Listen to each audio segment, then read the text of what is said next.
శ్రీమాత్రే నమ. జై గురు దత్తాత్రేయ నమ. ఈ వీడియోలో మనం ఫిబ్రవరి 18వ తారీఖు నుంచి 24వ తారీఖు మధ్యలో వృశ్చిక రాశి వారికి జరగబోయే వార ఫలాలు ఏ విధంగా ఉండబోతున్నాయో తెలుసుకునే ప్రయత్నం చేద్దాం. వృశ్చిక రాశి వారికి చాలా ప్రోత్సాహకరంగా ఈ వారం ప్రారంభమయ్యే అవకాశం ఉంది. ఇది క్రీడా రంగంలో ఉన్న వాళ్ళకి, రాజకీయ రంగంలో ఉన్న వాళ్ళకి చాలా అనుకూలమైన ఫలితాలు రావడం జరుగుతుంది. రాశ్యాధిపతి 3వ స్థానంలో సంచరిస్తూ అది మంచి ఉచ్చస్థాయిలో ఉన్నాడనమాట. సో ఆ కారణం వల్ల జాతకుడికి మిత్రుల సహకారం, అన్నదమ్ముల సహకారం ఏర్పడే అవకాశం ఉంది. బట్ వాళ్ళ సహకారం ఉన్నా లేకపోయినా వ్యక్తిగతంగా తన యొక్క సామర్థ్యంతో ఎంత గొప్ప పనైనా సాధించే ఆత్మబలాన్ని, శారీరక శక్తిని కుజుని యొక్క అనుగ్రహంతో లభించడం జరుగుతుంది.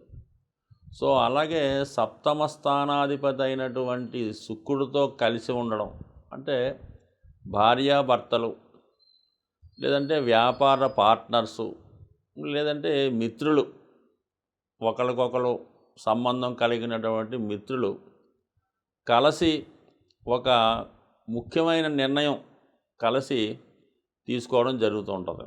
సో ఏదన్నా వాళ్ళ అభివృద్ధి కొరకు, ఉద్యోగం కొరకు అవచ్చు, వాళ్ళ ఫ్యూచర్ ప్లాన్స్ కోసం అవచ్చు, ఒక ముఖ్యమైన నిర్ణయం తీసుకోవడం, సక్సెస్ఫుల్గా తీసుకోవడం జరుగుతుంది. లేదా ఇద్దరూ కలిసి దగ్గరలో ఉన్నటువంటి విహార క్షేత్రానికో పుణ్యక్షేత్రానికో దర్శించి కొంతకాలం అన్యోన్యంగా మనసు విప్పి మాట్లాడుకునే అవకాశం కూడా మరి ఈ రాశి వారికి ఖచ్చితంగా వాళ్ళు ఇష్టమైన వారితో కలిసి ప్రయాణం చేసే అవకాశం ఉంది. అలాగే వివాహం కాని వారు ఎవరన్నా ఉంటే వివాహ విషయంలో ఒక నిర్ణయంకి రావడం కానీ, కాబోయే భాగస్వామితో కలిసి వారి యొక్క వివాహం గురించి చర్చించుకోవడం కానీ మొదలగు విషయాలు అనుకూలంగా ఉండడం జరిగింది. సో అలాగే దానికి మిత్రుల సహకారం కూడా లభిస్తుంది. అంటే బుధుడు కూడా అక్కడ ఉండడం వల్ల మొత్తం మీద మిత్రుల సహకారంతో మీ ఫ్యూచర్ ప్లాన్స్ ఏదైనా సరే అమలు చేసుకోవడం జరుగుతుంది. చతుర్థ భావాధిపతిగా ఉన్నటువంటి రవి 4వ స్థానంలో అర్ధాష్టమ శనితో ఉన్నటువంటి రవితో కలిసి ఉండడం జరిగింది. వృత్తిలో అనుకోకుండా కొన్ని ఇబ్బందులు ఎదుర్కోవడం జరుగుతుంది. సో అలాగే కొంతవరకు వృత్తిలో మార్చే ప్రయత్నాలు కానీ, ఉన్నదాన్ని విడిచిపెట్టి వేరే దాన్ని వెళ్ళే ప్రయత్నం కానీ జరిగే అవకాశం ఉంది. లేదంటే మీకు ఏదైనా వారసత్వంగా పెద్దవాళ్ళు చేస్తున్నటువంటి వృత్తిలోకి మీరు ప్రవేశించడం కానీ, లేదంటే వాళ్ళ ద్వారా వచ్చే పదవి మీరు పొందడం కానీ పొందే అవకాశం ఉంది. అంటే కొంతమంది ఇదే టైంలో వ్యాపార రంగంలో కానీ, వాళ్ళ నాన్నగారు కన్స్ట్రక్షను వ్యాపారమో లేదంటే ఇంకోటో చేస్తుంటే అదే వ్యాపారంలోకి ప్రవేశించే సూచనలు ఈ వారం ఈ రాశి వారికి ఉండే అవకాశం ఉంది. అంటే వారసత్వంగా వచ్చే పదవి లేదంటే ఆస్తి ఈ సమయంలో వచ్చే సూచనలు ఉన్నాయి. మరీ ముఖ్యంగా ఏంటంటే అతిగా ఆశపడి షేర్ మార్కెట్ సంబంధించిన విషయాల్లోనూ, స్పెక్యులేషను, ఈజీ మనీ, జోదం, పేకాట సంబంధించిన విషయాలకి చాలా దూరంగా ఉండడం మంచిది. అంటే చాలామంది వృశ్చిక రాశి జాతకులు బయటికి చాలా మంచిగా తెలివితేటలుగా కనబడుతూ జాగ్రత్తగా ఉన్నట్టే అంతరంగంగా ఏదో ఒక బలహీనతకి లోనై సో ఈ విధంగా మరి కొంతవరకు ఏదో ఒక వ్యసనాన్ని, అది సరదాగా కావచ్చు, చాలామందికి ఈ మధ్యకాలంలో అతిగా ధనం రావడం వల్ల ఏంటంటే కాలక్షేపం కోసం ఈ ఆన్లైన్ గేమ్స్లో బెట్టింగ్లో ఆడటం జరుగుతూ ఉంటుంది. అంటే పోతే పోయింది ఏముంది, ఈజీగానే మనీ వస్తుంది కదా అని అనుకొని ఈ విధంగా చాలామంది దీనికి అలవాటు పడడం జరుగుతుంది. సో ఈ తెలుసో తెలియకో ఈ విధంగా చేస్తున్న వాళ్ళు ఎవరన్నా ఉంటే 100% దానివల్ల నష్టమే తప్ప లాభం అయితే ఉండదు. కాబట్టి సాధ్యంతగా వాటికి దూరంగా ఉండండి. అలాగే ఏదైనా ఇన్వెస్ట్మెంట్ విషయంలో కూడా జాగ్రత్తగా వ్యవహరించడం మంచిది.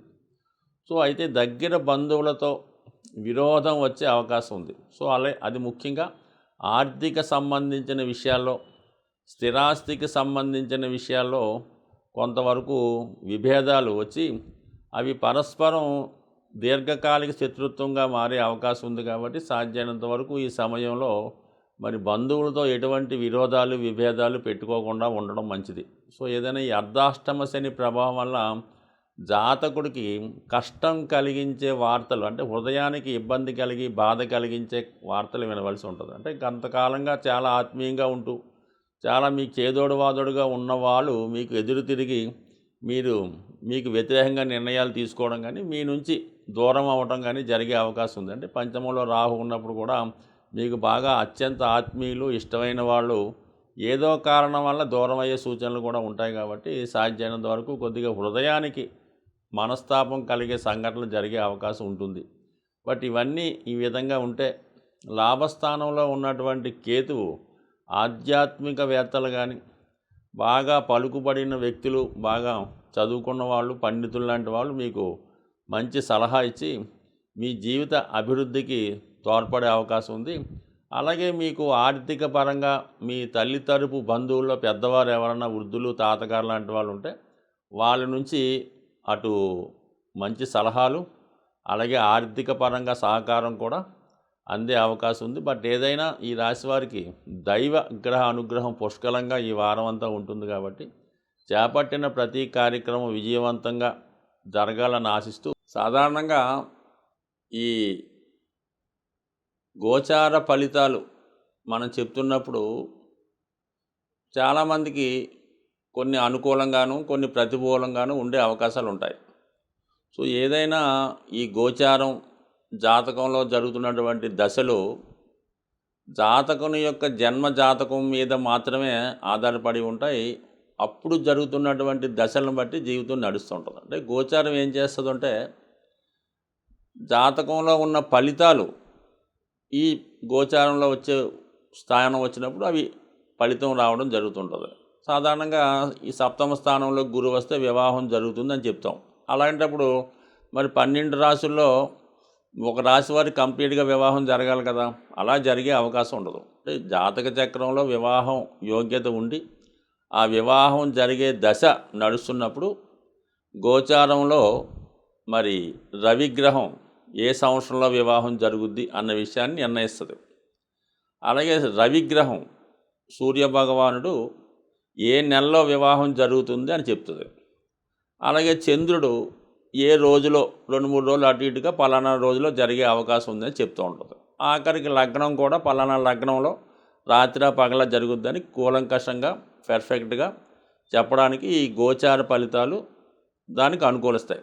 అసలు జన్మజాతకంలోనే ఈ వివాహ యోగ్యత లేనప్పుడు, ఆ వివాహ యోగ్యత దశ రానప్పుడు గురువు వచ్చినా లాభం లేదు, చంద్రుడు వచ్చినా పనిచేయదు. కాబట్టి ఇంపార్టెంట్గా జాతకం ఇంపార్టెంటు.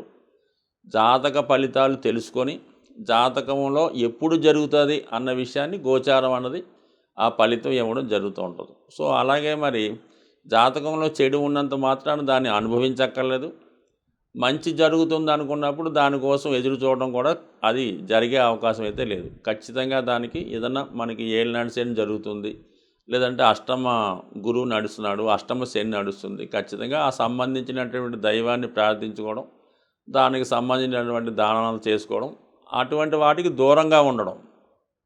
అలాగే మంచి జరిగినా కూడా అదేమీ వచ్చి మన మీద అయితే పడిపోదు.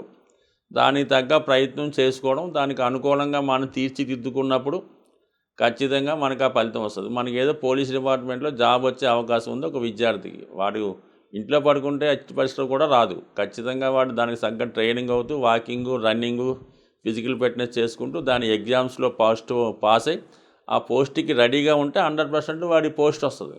పరిచయం ఏమీ చేయకుండా, ఏ ప్రయత్నం లేకుండా మాత్రం ఏ సర్వీసు రాదు, ఏ ఉద్యోగం కూడా రాదు. అందుకని ప్రయత్నం ఇంపార్టెంటు. కేవలం జాతకం దాన్ని సహకరిస్తుంది. అసలు జాతకంలో ఉద్యోగం లేదన్నా కూడా ప్రయత్నం చేస్తే ఉద్యోగం వచ్చే అవకాశం ఉంటుంది. సో ఏదన్నా జన్మజాతకం ప్రయత్నం ఇంపార్టెంట్. బట్ అన్ని చర్యలకి కూడా ప్రతి మానవుడు ఖచ్చితంగా మరి సూర్యభగవాన్ని ఆరాధించడం, ఇంకా కొద్దిగా ఓపిక ఉన్నవాడు నవగ్రహాలను ఆరాధించడం, ప్రతిరోజు కూడా వాడు గృహంలో అనుకూలిస్తే గృహంలో పూజ చేసుకోవడం, గృహంలో అనుకూలంగా లేనివాడు ఏదో ఒక టెంపుల్లో వెళ్ళి పూజ చేసుకోవడం అన్నది అనుకూలమైన పద్ధతి. ఈ విధంగా దైవం మీద భారం వేస్తే, దైవాన్ని గట్టిగా నమ్మితే ఈ నవగ్రహాలన్నీ కూడా దైవానుగ్రహంతో మీకు ఖచ్చితంగా అనుకూలించే అవకాశం ఉంటుంది. స్వస్తి.